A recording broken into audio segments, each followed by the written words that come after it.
Hello, Milton Guy here. Let's have a little talk again. I hope everybody's doing great. Uh, Looking forward to that day when you can go vote for Kamala Harris and get some things done, get some things finished. But I want to start off by saying this. This is personal, but there's this woman down the road that she doesn't like me. Well, I don't know what it is. Uh, but anyway, I can tell you this, I hate her. Boy, I hate her. I hate her so much. I'm going to put it out there on Twitter or X or Facebook or whatever so the whole world can see me as a grown man acting like a three-year-old girl or a teenage girl. This is the depth to which we have seen Donald Trump fall. If you don't find anything wrong with just the expression of talking about another individual, I hate Taylor Swift. My God. Hate, is one of the strongest words in the English language. And there's a lot of finality about it. And it's all because she does not see eye to eye with Donald Trump. She may have said some things that he didn't like. And I'm sure that's happened to you. There are some things that he has said about, to say the least, about Kamala and Tim and any other Democrat. And, correct me if I'm wrong, but I've never seen on Twitter or X, whatever you call it these days, you never know anything about those things. These guys are so wishy-washy. And Facebook, any of them said, I hate Donald Trump. I hate J.D. Vance. Now, I'll say I strongly disagree with anything, for the most part, that J.D. Vance talks about. The man has lost principle. He's lost direction. And he's not even what he says he is now. He's a fake and he's a phony. But I don't hate him.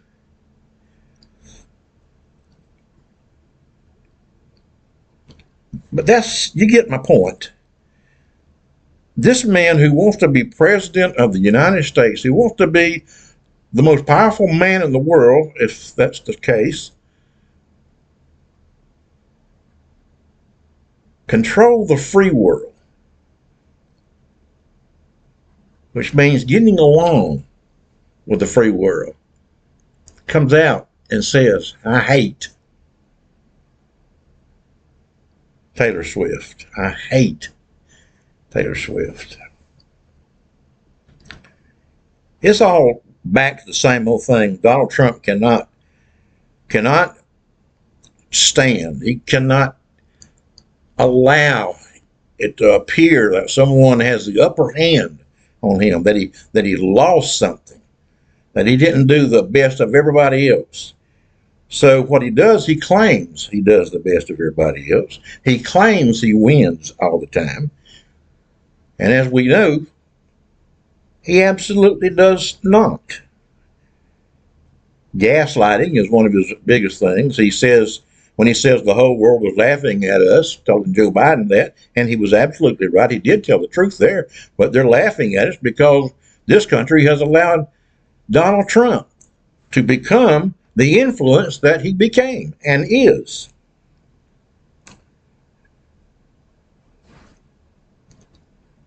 But I hate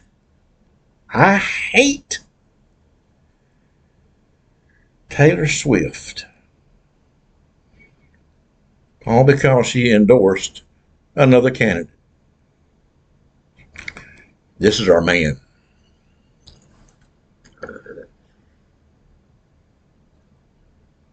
But like I said, it goes back to this thing that Donald Trump cannot admit defeat. When it's staring him in the face and everybody else in the face. And he has that crowd out there that will, pat him on the back. You're right, you did win that. Whether he lost big time or not, which he did in this last debate. I don't think there is an individual out there that believes he was not trounced by Kamala Harris. I do not believe that. And these are the kind of people who want to control our government. When you're defeated, you've got to admit defeat. When Joe Biden lost his debate, Democrats came by the thousands and said they were disappointed in his performance, that he did lose the debate. I said he did lose that debate. I do not say Donald Trump won. I can't say that because Donald Trump lied all the way through. But Joe Biden did lose the debate, no matter what principles were accepted on that night. But I think everybody knows. I think even, I might say especially those that are yelling the loudest that Trump won, that it was a perfect, heard someone say it was a perfect performance. These are the kinds of liars and crooks and people walking with blinders on trying to control the most powerful country in the world at a time when we need a strong leader. That leader is Kamala Harris right now. That may change 4 years from now. That may change 8 years from now. But in this election, Kamala Harris is the person to take charge of this country. But like I say, he cannot accept defeat. I have seen Republican fundraisers come up with some of the craziest things. Republican senators, right-wing journalists, some of Fox News, if not all of Fox News. There are some on there that are telling it like it is, and they stay in trouble. And we all know the rest who are going to lie for their God, Trump, or cult leader. They're absolutely going to spit in the face of facts. Unquestionable facts, and embarrassingly declare Trump that he won that debate. And it is embarrassing to hear them say that, because everybody knows they know better and we know better, but that he won the debate against Kamala Harris. The problem, one, is that as many from that same group, those groups that exist over here that are saying that he won, knowing that he didn't, there are so many others who are just not willing to fall into that, even among Fox News, who will tell you that Fox was annihilated. That Trump was annihilated. That was Freudian slip, Fox, Trump, if you didn't recognize that. Let me just see if we can reach some people to get the understanding of finally get them to come around to admit that Trump lost, not just by a little bit. It was not a narrow loss. Let's put it the way let's think of some things. She cleaned his clock. How about that? She ate him for lunch. She made an absolute fool of Donald Trump. She handed him a pistol and let him shoot himself in the foot. She made him crawl like a baby. She reduced him to a blubbering, nonsensical clown. She spanked him. She made him stand naked before us, so to speak. Are those some of the kind of things you understand? Because that's what's happened. This man who wants to be our president, That's the way he stood at that podium that night, looking just that way. He lost that badly. But Trump cannot admit defeat. And so after the debate, before anybody said anything, we won, we got the polls showing 92 to so-and-so and other, and absolutely were no polls. All lies. This freely came out of his mouth. They're all lies because he can't handle defeat. You know, and I don't care if it hurts his feelings or not. He's running for the highest office of the land, and many say the highest office in the world. I don't care if his feelings are hurt. And then throws out there that ABC, connived with Kamala Harris to cheat him, to give her the question before. Of course, I knew that something like that was coming. I didn't know exactly what it was, but I knew, because we know Donald Trump. We know what's going to happen. Donald Trump has kind of become like the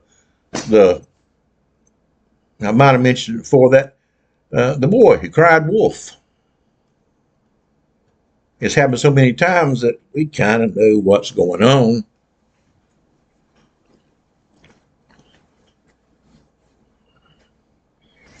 So he was cheated. But what I don't understand, he says, I won the debate, but they cheated me.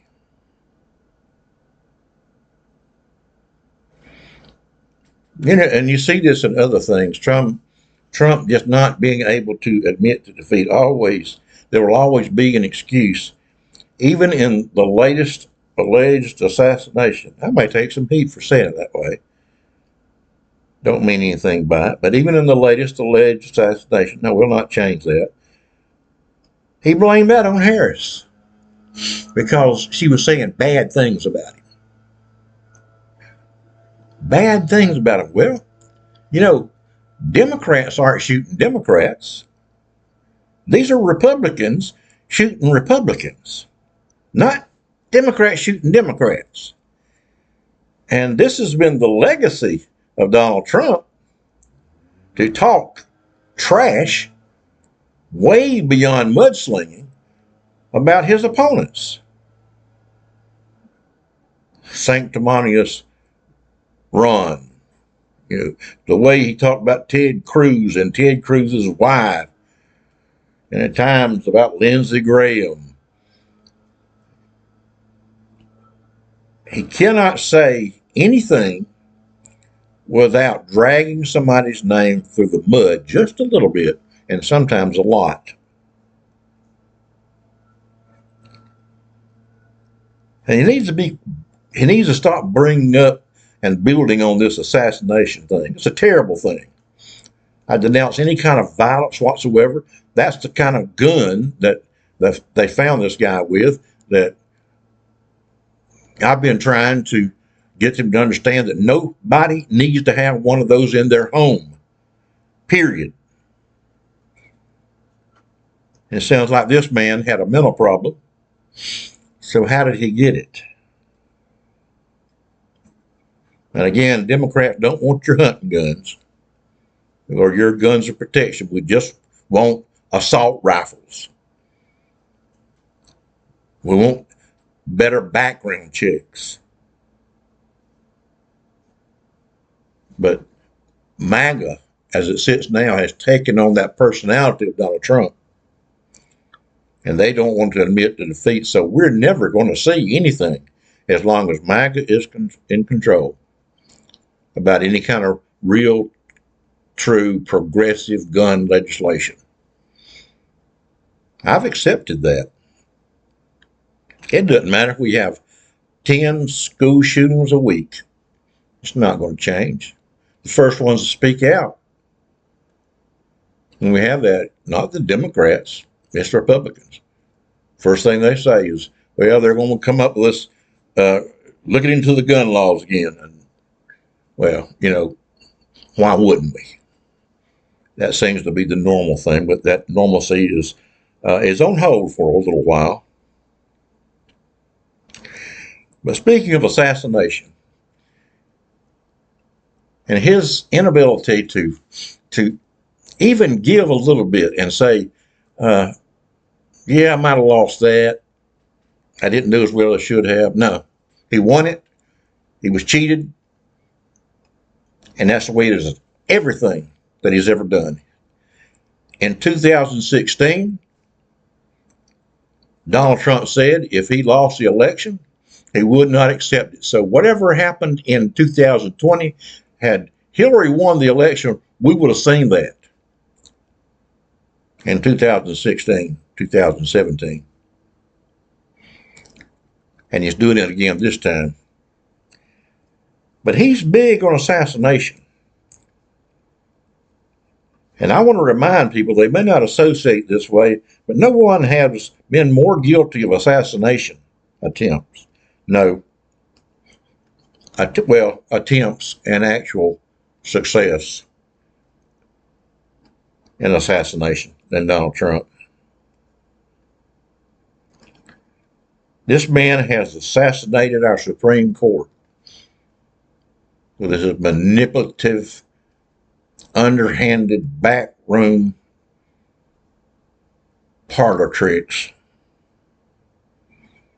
He has assassinated our judicial system. He has assassinated our Constitution with the usurpness of the Supreme Court that he let come to power. He has assassinated our Constitution and even says assassination is not good enough. If it needs to be, we will suspend that Constitution. He has assassinated something, and this will be the last thing as far as the assassination. I could go on and on, but the last thing that he assassinated that'll never come back is something that many Americans were so proud of that we could say, and that is that we always had in this country a peaceful transfer of power. Donald Trump assassinated that. And the United States of America cannot say that anymore because of Donald Trump. I beg all of you, I beg you all, and right now, especially if you're Christians, say you're Christians, I want you to read Matthew 25. I'm not going to read it for you. Find your Bible and go to Matthew 25 and you read that. That is the essence. That is the nutshell of what is the ministry of what Christians are supposed to be doing. And Jesus said nothing else in there except what I want you to read. Nothing else about you have to do this, you have to do that. He just says these are pretty obvious. Matthew 25, you read that.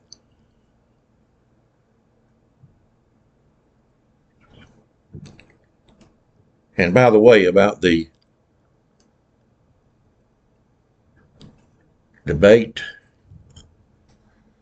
seems, thinking along the lines that no one can really hear the true outcome.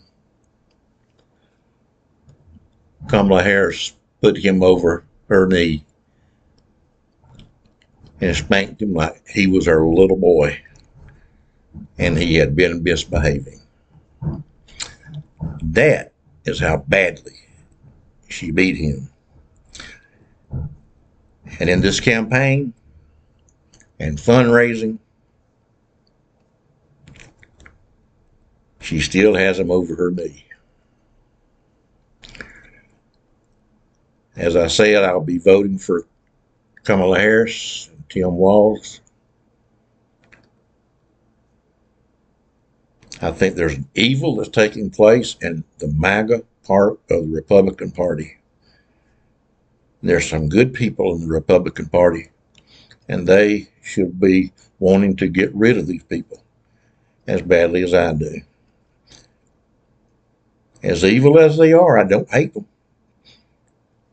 I want them to be citizens again, real citizens. And I don't want you to hate them. I want you to go out there and listen to Tennessee Brando. He'll tell you the truth, and he'll back it up. And most of the people on Midas Touch Network, they'll do the same. I'll do the same. I'm not anywhere near reaching the people they are, but on my little spot here, I do want to point them out because they are reaching a lot of people. And he can tell you some other ways that you might understand how badly Kamala Harris beat Donald Trump in that debate. So maybe you could understand it and we can put it behind us and move on to the next thing. And he'll drop it, hopefully. I doubt it. And by the way, I don't hate anybody down the street. Nobody hates me, but I would just wanted you to understand how childish something like that is. If you will subscribe to my podcast, you will give me a like and tell people about me. You know, most people, whether they would agree with me or not, they like to hear different ideas, and I would hope that you would just share with somebody that I'm just another one out there with spreading my opinion. I'll back up anything I say. So give me a thumbs up, subscribe, and you know I'm going to plug my wife's book and mine, Leaving Small Town by Sue Guy. You can find it on Amazon. Please go and buy that book. You'll love it. And my book, The Offspring of Ignorance. And it's about people over the centuries have latched on to an ignorance. I'm not saying people are dumb, people are stupid. I'm saying they've chosen an ignorance because none of us know any better. And that's why we have to read this book. Understand there is a chosen ignorance out there amongst all the other ignorances. Both of these books can be found on Amazon. Leaving Small Town by Sue Guy. The Offspring of Ignorance by J. Milton Guy. Both can be found on Amazon. As I said, share my podcast, share Tennessee Brando's and all the others. And don't forget, in order to be able to vote, you've got to be registered. So go make sure that you are registered. We need all the votes. We just simply want to soundly defeat Donald Trump. It's needed. But make sure you're registered and make sure you vote. Early voting starts in many states this month and many starting in next month. So kind of pay attention, look it up, find out if you can vote early and you want to, do that. Kind of get it out of the way, if you will. But it's an important election, like I've always said, and I'm counting on you. And all you other people out there that are doing the same thing I'm doing, counting on Kamala Harris, you can count on me. I'll keep on keeping on. So until next time, have a great, great week.